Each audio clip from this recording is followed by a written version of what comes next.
आज हम पढ़ेंगे संसद के बारे में। पिछले वीडियो में हमने सरकार की सामान्य जानकारी पढ़ी थी, उससे आगे हम बात करते हैं संसद। जैसे कि आपको पता ही है कि संसद का मुख्य काम कानून बनाना है और संसद का उल्लेख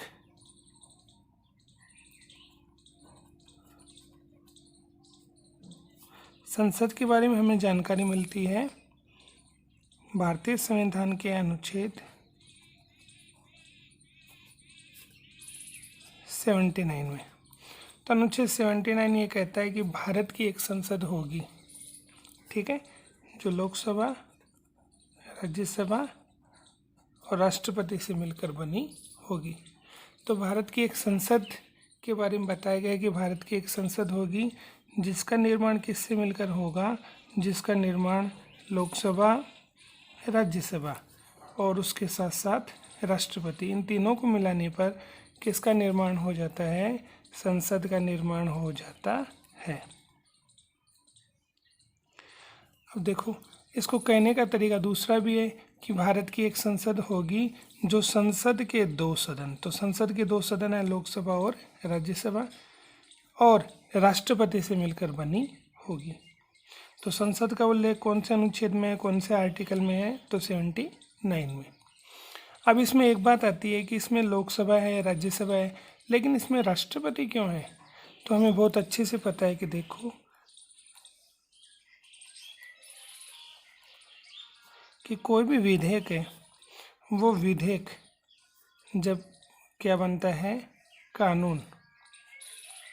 तो संसद का मुख्य काम क्या है कि कानून बनाना, और कानून कब बनता है कि कोई विधेयक है उसे लोकसभा पास कर दे, फिर उसे राज्यसभा पास कर दे, और अंत में जब उस पर राष्ट्रपति अपने क्या कर दे, हस्ताक्षर कर दे, तो वो विधेयक किसका रूप ले लेता है, कानून का रूप ले लेता है। तो बिना राष्ट्रपति की अनुमति के कोई भी विधेयक क्या नहीं बन पाता है, कानून नहीं बन पाता है। इसलिए लोकसभा, राज्यसभा के साथ साथ राष्ट्रपति भी संसद का अंग माना गया है, हिस्सा माना गया है, ठीक है। तो ये तो गया संसद के बारे में अनुच्छेद 79। अब हम पढ़ लेते हैं लोकसभा, राज्यसभा, दोनों को संयुक्त रूप से पढ़ते हैं। सबसे पहले हम पढ़ने जा रहे हैं लोकसभा के बारे में।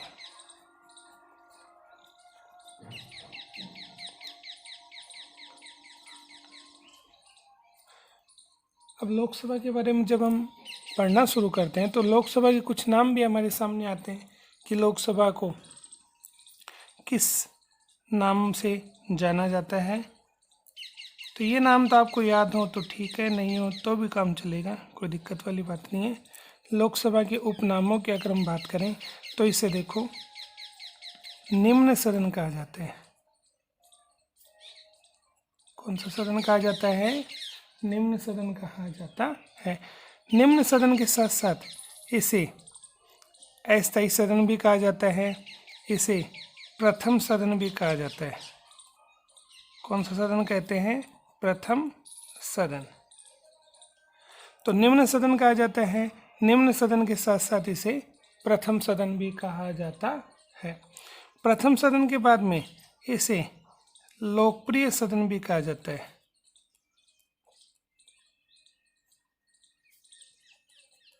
तो ये कुछ नाम है।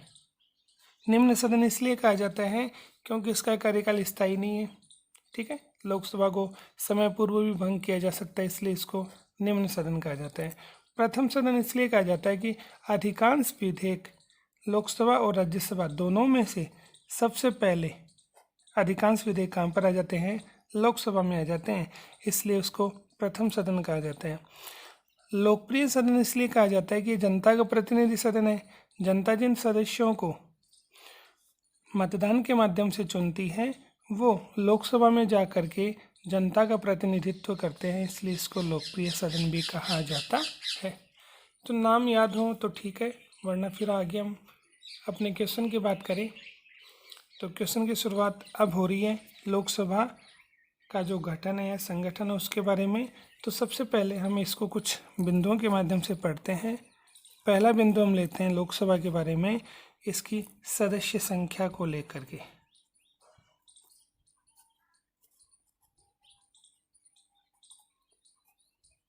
अगर हम सदस्य संख्या की बात करें, कहने का मतलब कि लोकसभा में कितने मेंबर होंगे, कितने इसके सदस्य होंगे, तो अपना जो मूल संविधान था, हम अपनी किताब के अकॉर्डिंग पढ़ेंगे, इसलिए ज़्यादा डिटेल से नहीं पढ़ेंगे।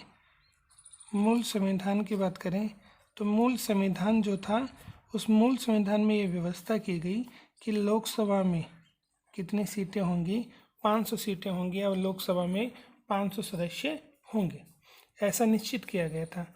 उसके बाद में समय के अनुसार इसमें बढ़ाया गया, 500 से 520 हुई, फिर 25 हुई, फिर 545 हुआ, ऐसे बढ़ा करके अंत में इसको बढ़ाया गया और अधिकतम इसको किया गया 552। तो गोवा, दमन और दीव, गोवा, दमन, दीव, ये अधिनियम बना था, एक्ट बना था, और कब बना था? 1987 में। और इसके माध्यम से इसकी अधिकतम सदस्य संख्या को बढ़ा करके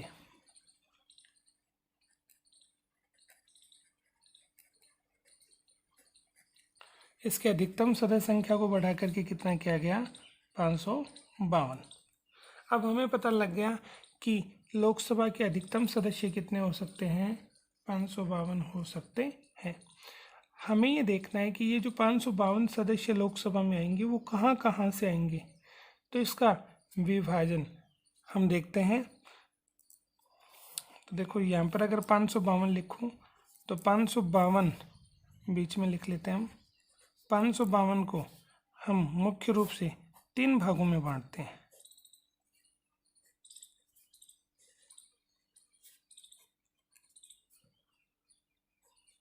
तो 552 जो सीटें हैं, उन 552 सीटों को मुख्य रूप से 3 भागों में बांटते हैं। सबसे पहले अगर हम देखें तो 552 में राज्यों से चुने जाएंगे, ठीक है। राज्यों से कितने सदस्य चुने जाएंगे? तो 552 में से 530 सदस्य कहाँ से चुने जाएंगे? राज्यों से। इसके बाद में अगर हम बात करें संघ राज्यों से, और संघ राज्यों की अगर हम बात करते हैं तो संघ राज्यों से अधिकतम सदस्य चुने जा सकते हैं 20। फिर बात करते हैं मनोनीत सदस्यों की, और मनोनीत सदस्यों की अगर हम बात करें तो इनकी सदस्य संख्या अधिकतम कितनी है?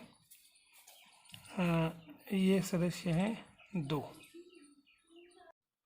अब देखो अच्छे से अगर हम बात करें तो 530 सीटें आपको दिखाई दे रही हैं और 20 सीटें दिखाई दे रही हैं।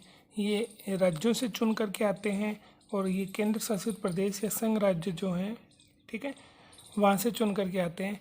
तो ये जो दोनों जो सीटें दिखाई दे रही हैं आपको, ये कैसी सीटें हैं? निर्वाचित, ठीक है। तो 530 और 20 कितनी हैं? 550, और 2 हो गए मनोनीत। इनका चुनाव नहीं होता है, ये राष्ट्रपति के द्वारा सीधे ही लोकसभा में इनको नॉमिनेट किया जाता है, ठीक है। सदस्य कैसे होते हैं? आंग्ल भारतीय। तो अंग्रेज और भारतीय की जो संतान है वो आंग्ल भारतीय सदस्य होते हैं, और ऐसे 2 सदस्यों को मनोनीत कौन करता है? राष्ट्रपति करता है। कहाँ पर? लोकसभा में। तो लोकसभा में अधिकतम सदस्य संख्या 552 है, जिसका वर्गीकरण हमने देख लिया, 530, 20 और 2 अधिकतम हो सकते हैं।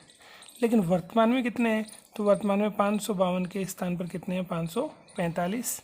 तो वर्तमान में अगर केंद्र शासित प्रदेशों की अगर बात करें तो वहाँ पर अधिकतम 20 सीटें निर्धारित की गई हैं, और उन 20 सीटों में से वर्तमान में कितनी सीटें भर रखी हैं? 13 सीटें भरी हुई हैं।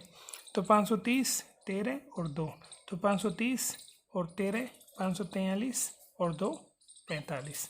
तो वर्तमान में लोकसभा की जो सदस्य संख्या वो कितनी है? 545। अब आपके दिमाग में एक बात आ रही होगी कि आखिर ये जो सीटें भरी जाती हैं इसका आधार क्या है? तो आधार बनाया गया है जनसंख्या को। जिस राज्य की जितनी ज़्यादा जनसंख्या होगी वहाँ से उतने ही सदस्य चुन करके कहाँ पर आते हैं? लोकसभा में आते हैं। तो जनसंख्या के आधार पर सीटों का आवंटन कर रखा है प्रत्येक राज्य में और केंद्र शासित प्रदेश में। इसके बाद में अगर हम आगे देखते हैं तो सदस्य संख्या तो हमने देख ली, और सदस्य संख्या के बाद में दूसरा जो बिंदु आता है वो आता है निर्वाचन को लेकर के। निर्वाचन की अगर हम बात करें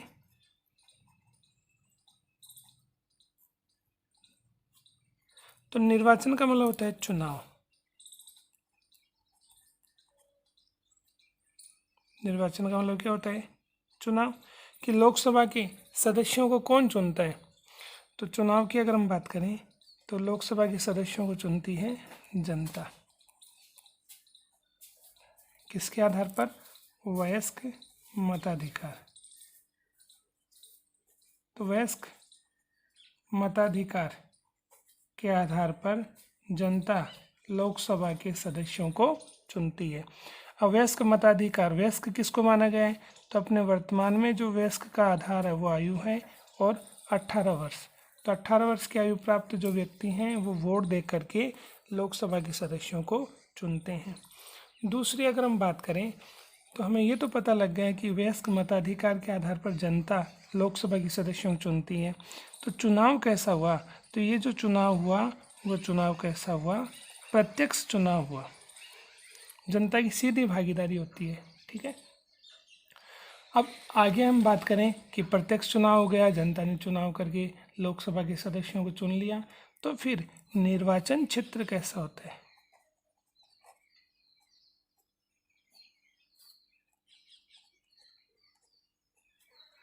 तो लोकसभा के चुनाव की अगर हम बात करें तो निर्वाचन क्षेत्र होता है एकल सदस्यीय। एकल सदस्यीय से अभिप्राय है कि निर्वाचन का मतलब वही चुनाव हो गया। ठीक है। तो जहाँ पर भी चुनाव होता है तो आपको अच्छे से पता है कि वहाँ से जितने भी उम्मीदवार चुनाव में खड़े होते हैं उनमें से एक व्यक्ति चुनाव में जीतता है। ठीक है। तो निर्वाचन क्षेत्र कैसा हुआ? एकल सदस्यीय। तो एकल सदस्यीय निर्वाचन क्षेत्र होता है। तो ये हुआ अपना दूसरा पॉइंट जो आता है निर्वाचन को लेकर के। चुनाव भी हो गया। फिर आगे हम बात करते हैं कि कौन कौन व्यक्ति हैं जो लोकसभा के सदस्य बन सकते हैं। तो लोकसभा सदस्यों की योग्यताएं, कि लोकसभा के चुनाव कौन कौन लड़ सकते हैं। तो उसके लिए कुछ योग्यताओं का निर्धारण कर रखा है। पहली योग्यता, वह भारत का क्या होना चाहिए? नागरिक। तो जो भी लोकसभा के चुनाव लड़ना चाहता है उसे भारत की नागरिकता प्राप्त होनी चाहिए, वह भारत का नागरिक होना चाहिए। दूसरी, इसमें आयु को लेकर के है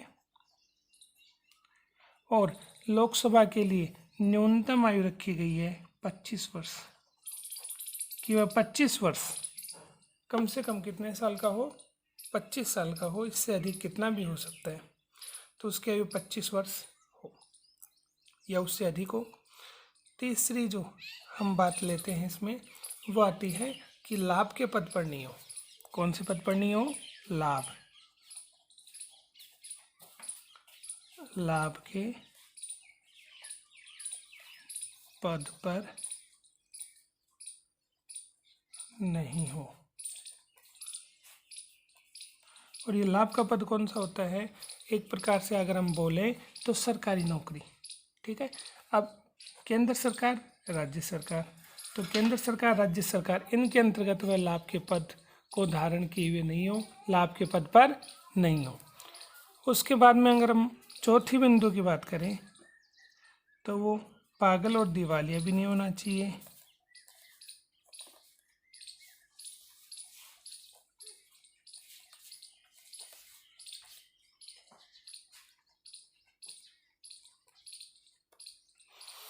देखो, पागल और दिवालिया से अभिप्राय है कि बैंक से आपने लोन ले रखा है, ऋण ले रखा है और आप उसे चुकाने में क्या हो गए? असमर्थ हो गए। तो ऐसी स्थिति में बैंक आपको दिवालिया घोषित कर देगा अगर आपकी जो संपत्ति है उससे बैंक का जो लोन है या ऋण है वो नहीं चुक पाता है। तो ऐसी स्थिति में बैंक आपको क्या घोषित कर देगा? दिवालिया। और जो भी व्यक्ति दिवालिया होता है उसके सभी प्रकार के नागरिक अधिकार क्या हो जाते हैं? समाप्त हो जाते हैं। तो पागल और दिवालिया नहीं होना चाहिए। ठीक है। तो न्यायालय उसे पागल घोषित नहीं करे, दिवालिया घोषित नहीं करे। कार्यकाल की बात करें, क्या कि लोकसभा कितने साल काम करती है, तो लोकसभा के लिए सामान्यतः इसका कार्यकाल कितना रखा गया है, 5 वर्ष। तो लोकसभा 5 वर्ष के लिए कार्य करती है, लेकिन इसे समय पूर्व भी क्या किया जा सकता है, भंग। तो प्रधानमंत्री सलाह देंगे, तो प्रधानमंत्री की सलाह पर समय पूर्व, ठीक है, कौन भंग करेगा, राष्ट्रपति। तो वैसे तो 5 साल लोकसभा काम करेगी, लेकिन प्रधानमंत्री को लगता है कि नहीं, अब मुझे लोकसभा को भंग करवाना है ताकि चुनाव होकर के वापस से मैं जीत जाऊं। अगर ऐसा लगता है तो प्रधानमंत्री सलाह देंगे किसको, राष्ट्रपति को, और प्रधानमंत्री की सलाह पर राष्ट्रपति लोकसभा क्या कर देंगे, भंग। और ऐसा अब तक कितनी बार हुआ है, 9 बार हुआ है। अब तक लोकसभा ने 9 बार अपना कार्यकाल 5 वर्ष का पूरा नहीं किया है। तो कार्यकाल के बाद में फिर आगे हम बात करते हैं कि लोकसभा की बैठक कब होती है, उसका अधिवेशन कब होता है। तो अधिवेशन की या बैठक की हम बात करें तो 5वां बिंदु हम ले लेते हैं अधिवेशन को।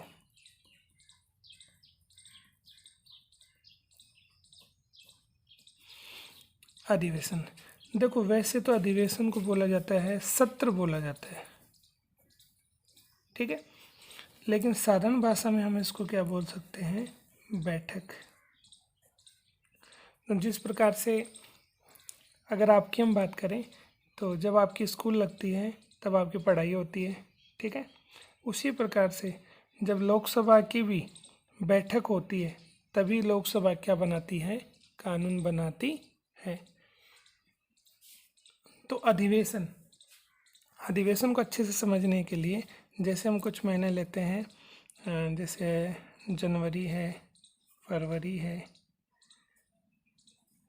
मार्च है, अप्रैल है, मई है, जून है, जुलाई है, अगस्त, सितंबर, अक्टूबर, नवंबर और दिसंबर, ये अपने महीने हो गए।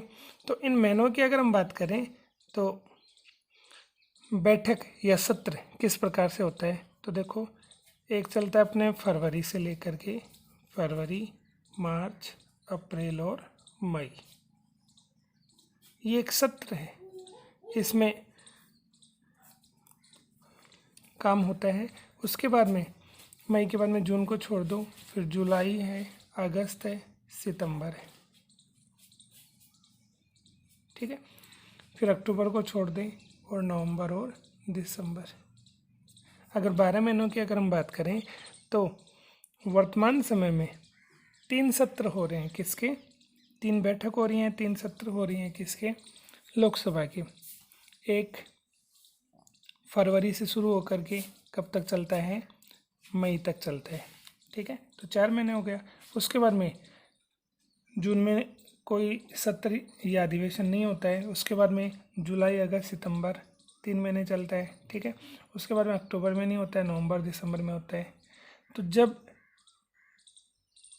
संसद का सत्र चलता है या संसद की बैठक होती है, उस समय संसद के सभी सदस्य संसद में उपस्थित होते हैं और कानून निर्माण की प्रक्रिया में महत्वपूर्ण भूमिका या योगदान देते हैं। तो ये होता है अधिवेशन या सत्र। तो ये चाहे लोकसभा हो चाहे ये राज्यसभा, दोनों का एक साथ ही होता है, ठीक है।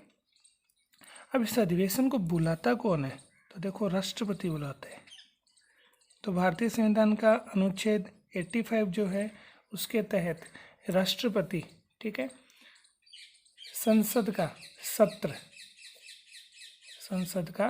सत्र इस सत्र को आहूत करता है, ठीक है, आहूत करने का मतलब है बुलाता है। तो संसद के सत्र को बुलाता है, ठीक है, उसे स्थगित भी कर सकता है, पोस्टपोन्ड भी कर सकता है, ठीक है। तो ये शक्ति किसकी है, राष्ट्रपति की है, ठीक है। अब किताब की अगर हम बात करें, ठीक है, तो किताब में ये दे रखा है कि प्रथम बैठक और अंतिम बैठक। इसको साधारण भाषा में अगर हम समझें तो ये है कि 12 महीने होते हैं। इन 12 महीनों की अगर हम बात करें तो 6 माह पर एक बैठक हो जानी चाहिए, तो अगले 6 माह पर एक बैठक हो जानी चाहिए।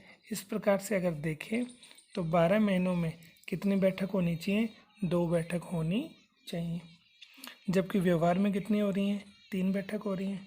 ठीक है, तो इसको बोलते हैं अधिवेशन या सत्र। साधारण भाषा में इसको बैठक बोलते हैं, जबकि जैसे पहला जो सत्र है, ठीक है, बजटकालीन सत्र, इसमें काफ़ी बैठक हो जाती हैं। तो बैठक छोटा शब्द है, सत्र और अधिवेशन बड़ा शब्द है। बुलाता कौन है?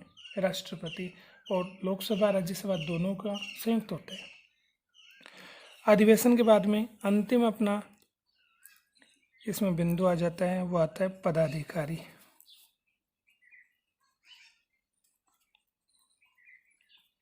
और पदाधिकारी की बात करते हैं तो पदाधिकारी में आता है एक तो अध्यक्ष और दूसरा आ जाता है उपाध्यक्ष। अब देखो साधारण भाषा में अगर हम इसको समझें तो एक डायग्राम हम बना लेते हैं। ये मान लो अपनी लोकसभा है, ठीक है। अब इस लोकसभा में जब भी चुनाव होता है तो सभी सदस्य चुन करके लोकसभा में आ जाते हैं। अब होता है क्या है, पहला काम होता है कि इन सदस्यों में से एक को हम क्या चुन लेते हैं? अध्यक्ष। एक को क्या चुन लेते हैं? अध्यक्ष। और एक को इन सदस्यों में से क्या चुन लेते हैं? उपाध्यक्ष। चुनते कैसे हैं? तो ये सभी सदस्य किसके आधार पर? अपने बहुमत के आधार पर। सभी सदस्य अपने इन सदस्यों में से बहुमत के आधार पर एक को क्या चुन लिया जाता है? अध्यक्ष। एक को क्या चुन लिया जाता है? उपाध्यक्ष। ठीक है। अगर हटाना है तो ये सदस्य ही हटाते हैं, सदस्य चुनते हैं, सदस्य ही हटाते हैं इन सदस्यों में से। ठीक है। अध्यक्ष को हटाना है तो बहुमत के आधार पर ये सदस्य हटा देते हैं। उपाध्यक्ष को हटाना है तो बहुमत के आधार पर ये लोकसभा के सदस्य ही हटा देते हैं। तो एक को तो अध्यक्ष चुन लिया जाता है, एक को उपाध्यक्ष चुन लिया जाता है। बस ध्यान देने वाली बात यह है कि अगर अध्यक्ष या उपाध्यक्ष दोनों में से किसी को भी हटाना है तो ये लोकसभा के सदस्य उस व्यक्ति को कितने दिन पूर्व? 14 दिन पूर्व क्या देते हैं? सूचना देते हैं, जानकारी देते हैं। जिसको भी हटाने का प्रस्ताव लोकसभा में लाया जाता है, ठीक है, उससे 14 दिन पूर्व क्या देनी पड़ती है? सूचना देनी पड़ती है। इस प्रकार से आज हमने पढ़ा लोकसभा का गठन।